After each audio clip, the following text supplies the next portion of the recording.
Have you ever really considered that a word you use all the time, something totally common, might actually carry this huge legacy, like the history of an amazing natural phenomenon wrapped up in it? It's kind of a wild thought, isn't it? That one single term could hold so much power, so much history. Well, today, that's exactly what we're diving into. We're heading off, virtually at least, to Iceland, to a place so iconic, so influential, it literally gave its name to an entire category of natural wonders everywhere. We are talking about the Great Geyser.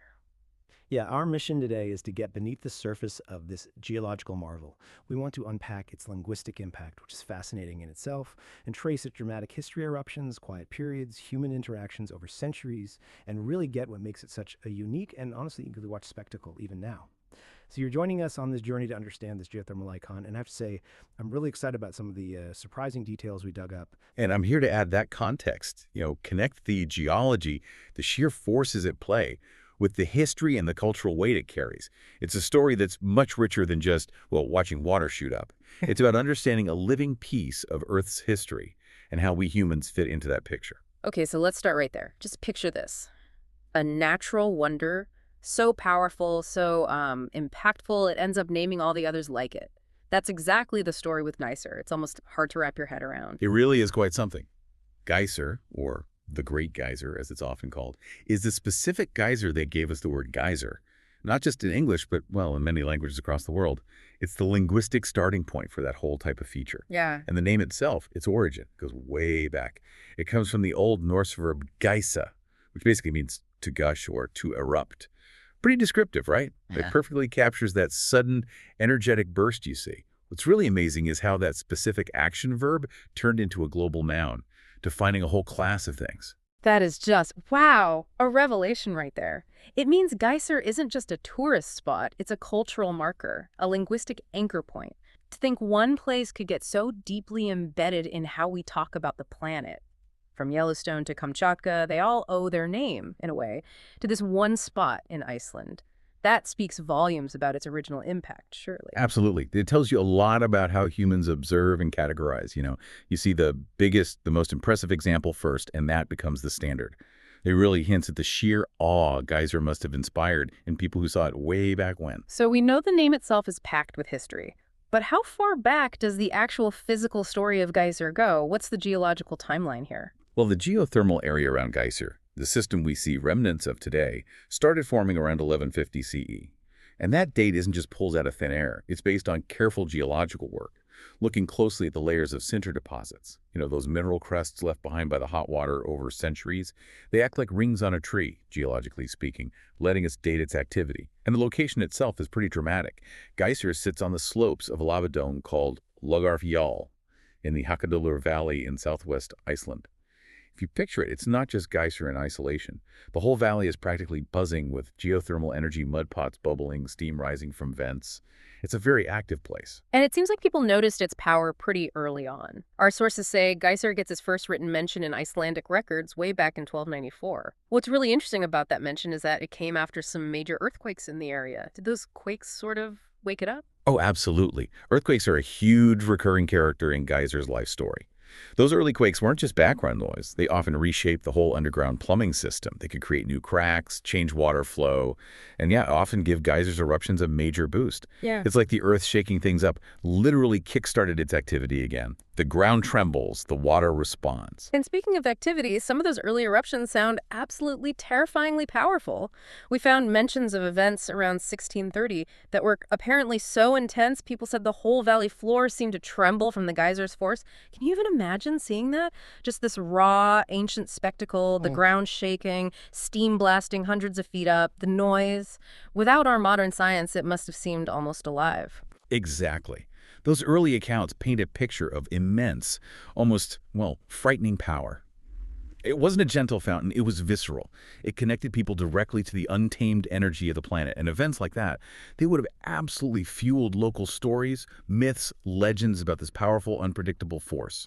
For people back then, seeing Geysir go off like that could have been deeply profound, maybe even spiritual, a reminder of nature's sheer might. Okay, now here's where its story gets really interesting, I think, digging into its personality. Because Geysir hasn't always been this reliable performer. It really has quite the temperament, which makes its history even more fascinating. You're absolutely right. Its activity has been all over the place over the centuries. Geyser has these long periods of being quiet, dormant, and then suddenly coming back to life. And often, yes, it's earthquakes that provide the dramatic wake-up call. Take the quake in 1896, for instance. After that, geysers started erupting several times a day again, sometimes reaching incredible heights. Some reports mentioned well over 100 meters, though that might be a bit exaggerated. But still, it shows how the Earth's movements can unlock its power, maybe clearing out underground blockages or opening new channels for that superheated water. And this unpredictability, this sort of moodiness, it led to people trying to, well, interfere. Back in 1935, they actually dug a channel near the vent to try and encourage eruptions, and it worked for a while. And then later in the 1980s, you hear stories about soap. Apparently adding soap could sometimes trigger an eruption for tourists. But it's really important to stress that's not done anymore. Ah, okay. Why did that stop? It's interesting how our approach to these things changes. It really reflects a shift in understanding, towards conservation and environmental awareness. While the soap might have guaranteed a show, it was also putting chemicals into a very sensitive natural system. This brings up a bigger point, doesn't it, about us humans and these powerful natural forces. What does this history of messing with geyser tell us about our relationship with nature? Initially, maybe there's this urge to control or provoke nature for our own entertainment, right, to make it perform on demand. But over time, hopefully, as we learn more about ecology and long-term impacts, there's a maturing, a move towards respect, observation, and appreciating nature as it is, wild and untamed. It's a journey from meddling to watching. That's a really great way to put it, and it perfectly describes Geysir today. Its current state is, well, it's quiet, infrequent, unpredictable. If you go there, actually seeing Geysir itself erupt is, from what I gather, pretty rare. A really special moment if it happens. It makes it something people hope for, almost like a pilgrimage, hoping today's the day. Patience is definitely required. Exactly. That unpredictability is now part of its mystique, building that sense of anticipation. But crucially, it stands in stark contrast to its very reliable neighbor, Strokr. Strokr is just a short walk away, and it goes off like clockwork every 5 to 10 minutes. Not quite as high as Geysir in its prime, maybe 15 to 40 meters, but still incredibly impressive. So while Geysir is the legendary temperamental elder, Strokr makes sure every visitor gets that guaranteed geyser experience. This pair really makes the whole area special. You get the thrill of the possible rare event and the certainty of a spectacular show. So let's bring it back to you, the listener. If you were to visit this amazing place today, what's the takeaway? Beyond just crossing your fingers for a geyser eruption, what's the bigger picture? Well, Geysir's legacy is just huge, isn't it? Being the actual origin of the word geyser, plus its incredibly long dramatic history, interacting with earthquakes and people, it makes it so much more than just a geological feature. It really is a profound cultural and linguistic touchstone. It connects us to this global history of discovering and naming these incredible phenomena. And its unpredictable nature now, honestly, I think that enhances the experience. It adds this layer of suspense, of possibility. You stand there wondering, will today be the day? It turns just looking at a pool of water into this unique, almost interactive event. You're waiting, watching, listening to the earth. Totally. And it's not just about Geysir, is it? The whole area around it is alive with geothermal activity, creating this amazing sensory overload. You've got Strokr putting on its regular performance, like you said, but also those bubbling mud pools making those gloopy primal sounds, and the fumaroles, the steam vents, creating this misty, otherworldly atmosphere. You can smell the sulfur, feel the heat. It's a whole landscape shaped by fire and water. It really paints a bigger picture, framing Geysir within Iceland's incredibly active volcanic story. It's not just one thing to see, it's a whole geothermal world. Okay, so just to wrap up our deep dive today, we've seen how the Great Geysir is more than just an impressive hole in the ground. It literally gave its name to geysers worldwide, embedding itself in our language. We've touched on its ancient beginnings, around 1150 CE, seen in those sinter deposits, and its dramatic earthquake-fueled past with eruptions powerful enough to shake the valley.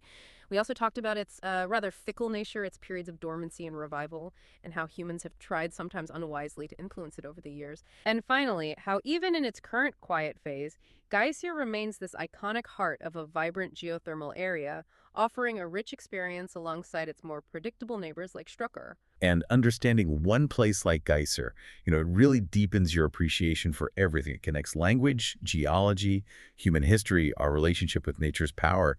It's a powerful reminder of how much story and wonder can be held within a single, simple word we might use without a second thought. Absolutely. Which leaves us with a final thought for you to chew on after we finish. What other ordinary words do you use every day? Could any of them, like geyser, carry the hidden legacy of one specific amazing natural wonder, or maybe a unique place or a historical event? It's kind of fun to think about, isn't it? What other linguistic fossils are hiding in plain sight?